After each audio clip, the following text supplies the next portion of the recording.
Republic सेनेच्या वतीनं मुंबईमध्ये महामोर्चाचं आयोजन केलेलं आहे। आमची अशा मागण्या आहेत की उपवर्गीकरणाच्या अनुषंगानं ज्या अनुसूचित जातीमध्ये 59 जाती आहेत त्या जातीमध्ये अबकडचं अवलोकन करून जातीमध्ये भांडण लावायचं हे भाजप सरकार करत आहे आणि या भाजप सरकारच्या नीतीला आणि त्यांच्या ह्या जमिनीला आमचा ठाम विरोध आहे आणि या विरोधाला अनुषंगून मुंबईमध्ये ह्या मोर्चाच्या अनुषंगाने आमची रास्त मागणी करत आहे आणि त्याने विनाविलंब या जातीमध्ये भांडण लावण्याचा प्रयत्न करू नये आणि उपवर्गीकरण त्वरित थांबवावं अशी आमची रास्त मागणी आहे। जय भीम जय संविधान।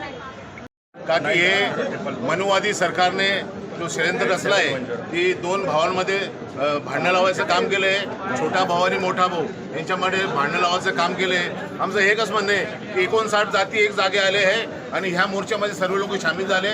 ऑल इंडिया SC/ST सेंट्रल लेवलतर्फे आणि माननीय खोया साहेबांच्या नेतृत्वात कुचेरकर साहेबांच्या नेतृत्वामध्ये हा 25,000 ते 30,000 लोकांचा समूह या मोर्चामध्ये सहभागी होतोय। हे सांगेल की मनुवादी सरकारचा धिक्कार आहे।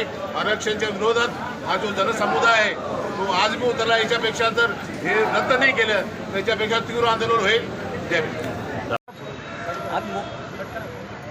आज मोर्चामध्ये सामील झाले आहेत, काय सांगणार, काय आरक्षण उपवर्गीकरण रद्द झालं पाहिजे कारण पूर्ण संविधानामध्ये 58 जाती या पूर्ण संघटितपणे राहिल्या पाहिजे। अबकडं हे रद्द झालं पाहिजे ही महत्त्वाची मागणी आहे। त्याच्यामुळं आरक्षणाचं जर उपवर्गीकरण रद्द झालं तर जातीमध्ये असंघटितपणा व तुकडे पडतील। यासाठी आरक्षण उपवर्गीकरण रद्द झालं पाहिजे ही संपूर्ण आंबेडकरवादी संविधानवादी लोकांची मागणी आहे।